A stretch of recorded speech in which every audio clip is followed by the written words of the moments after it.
कतै बालेन शाहको मेन्टल हेल्थमा समस्या आएको त होइन, कतै राजनाथ पाण्डेलाई गृहमन्त्री बनाउन पाइन, ओम प्रकाश अर्यालले काम गर्न सकेनन् भन्ने विषयमा रन्थनेको त होइनन् उनी। नत्र भने मध्यरातमा यस्तो खालको स्ट्याटस आउनुको रहस्य के हुन सक्छ? अब गृहमन्त्री उहाँकै हो, प्रधानमन्त्री उहाँकै हो, अरू मन्त्रीहरू पनि उहाँकै सेटिङहरूमै भएको देखिन्छ, जेएनजीको अगुवार उहाँकै हो। नत्र यो यस्तो खालको स्ट्याटस किन आउँछ? जुन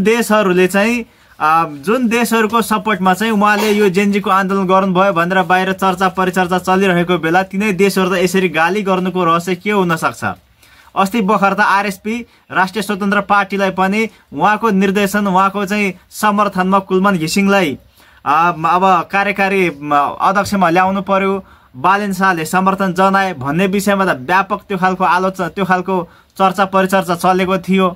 आज फेरि आरएसपीलाई पनि गाली गर्नु भएछ, माओवादीलाई पनि गाली गर्नु भएछ, अरू सबै पार्टीलाई गाली गर्नु भएछ।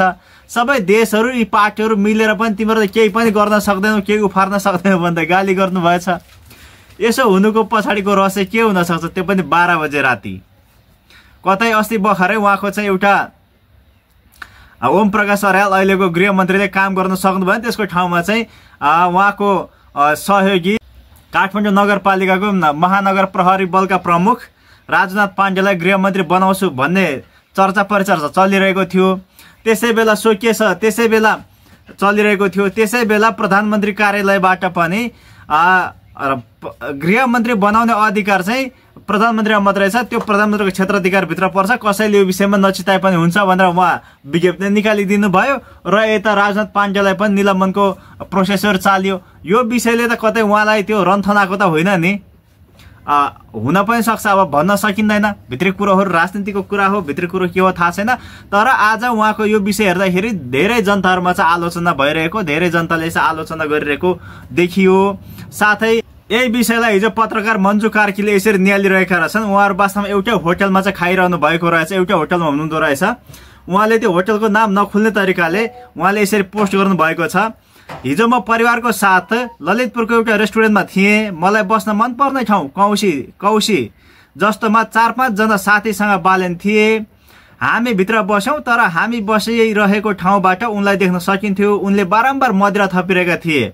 मलाई लाग्यो शनिबार छुट्टीको दिन भएर होला, मैले त्यता धेरै ध्यान दिइनँ। तर राति बालेनको यस्तो पोस्ट देखेपछि मेरो दिउँसोको अनुमानभन्दा अवस्था झन् जटिल बनेछ भनेर उहाँ मन्जु कार्कीले चाहिँ यसरी उहाँले हिजोको त्यो उहाँहरूको होटलको अवस्थिति कस्तो थियो भन्ने कुरो यहाँनिर यसरी दर्शाउनु भएको रहेछ। साथै यहाँनिर अर्को रोचक कुरो चाहिँ ज्योति मगर, जो उहाँको पनि पोलिटिकल सेन्स एकदम राम्रो छ। म एकदम राम्रो कलाकारिता त उहाँको छँदैछ, तर पोलिटिकल सेन्स पनि उहाँको राम्रो छ। उहाँको पोलिटिकल सेन्स एकदम राम्रो भएकोले गर्दा म पनि उहाँको पोलिटिकल सेन्सलाई म मान्छु।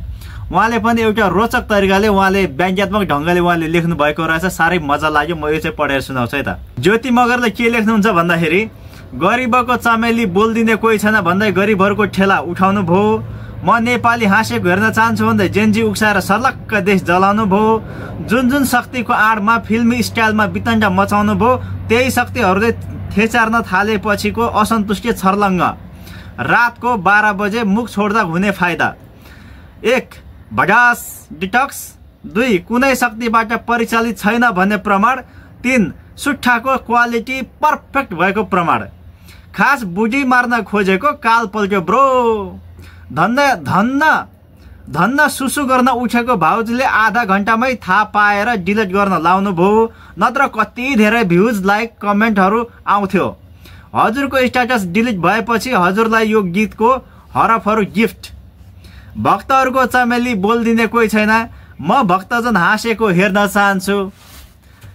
यो ज्योति मगरले लेख्नु भएको स्ट्याटस, यो व्यङ्ग्यात्मक स्ट्याटस चाहिँ वास्तवमा भएको यस्तै नै हो र वास्तवमा जनताले देखेको यही नै हो। जे जनताले देखेका छन् त्यही लेखेका छन्, यस्तै देखिएको छ भन्ने देखिन्छ।